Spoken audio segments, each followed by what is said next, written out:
नमस्कार, आप देख रहे हैं लाइव बिहार। मैं आपके साथ रूपम।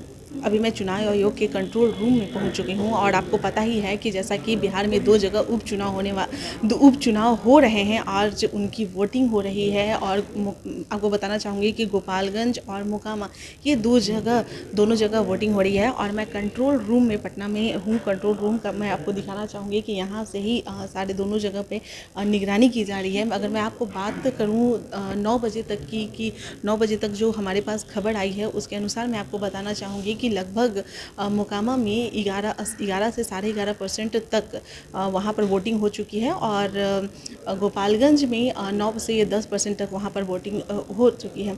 चलिए मैं आपको थोड़ा सा कंट्रोल रूम का भी आपको दिखाना चाहूँगी। एक चीज़ और मैं आपको बताना चाहूँगी कि अभी 9 बजे तक का जो रुझान आया है उसके बारे में मैं आपको बताई और जिस अभी धीरे धीरे लोग मतदान केंद्र पे पहुंच रहे हैं और वहां पर वोट वो कर रहे हैं। एक चीज़ और मैं बताना चाहूँगी कि अभी तक अगर ईवीएम मशीन की बात करें तो अभी तक ऐसी कोई भी सूचना नहीं आई है कि कहीं से भी ईवीएम मशीन खराब हो गई हो। इस तरह की कोई सूचना नहीं आई है।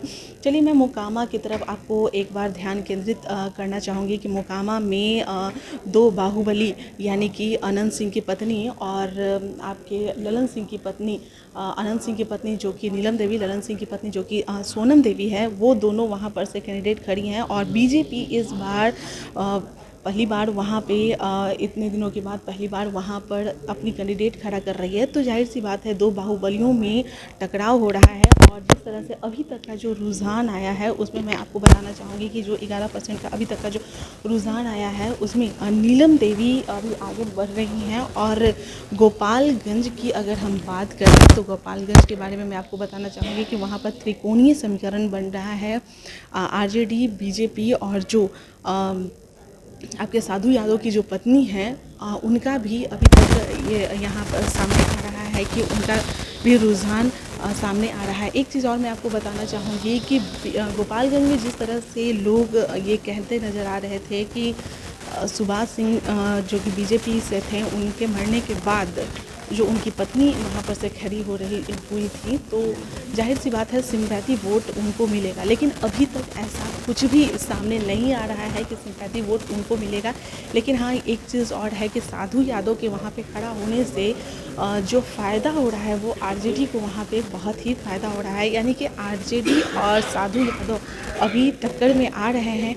अब ये तो काफ़ी इंटरेस्ट होगा, देखने वाली बात होगी कि आखिर जो आपके गोपालगंज और मोकामा दोनों जगह में बीजेपी के कैंडिडेट खड़े हैं, तो आखिर किसके रुझान और आते रहते हैं।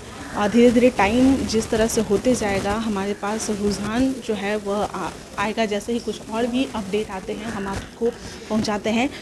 एक चीज़ और सामने निकल के आ रही है कि लोगों में थोड़ा जागरूकता लाने की ज़रूरत है कि ताकि वो जागरूक हों और धीरे धीरे वहाँ मतदान केंद्र पर पहुँचे। अभी हालांकि महिलाओं की संख्या में कमी अभी तक देखने को मिल रही है, लेकिन सुबह 6 बजे से लेके अभी आपको सुबह 7 बजे से लेके शाम के 6 बजे तक वोटिंग होने वाली है। तो धीरे धीरे रुझान हम लोगों के पास आते जाएंगे और उसके अनुसार हम आपको अपडेट करते जाएंगे। चलिए फिलहाल के लिए बने रहें लाइव बिहार के साथ। धन्यवाद। लाइव बिहार यूट्यूब पर सब्सक्राइब और फेसबुक पर लाइक जरूर करें।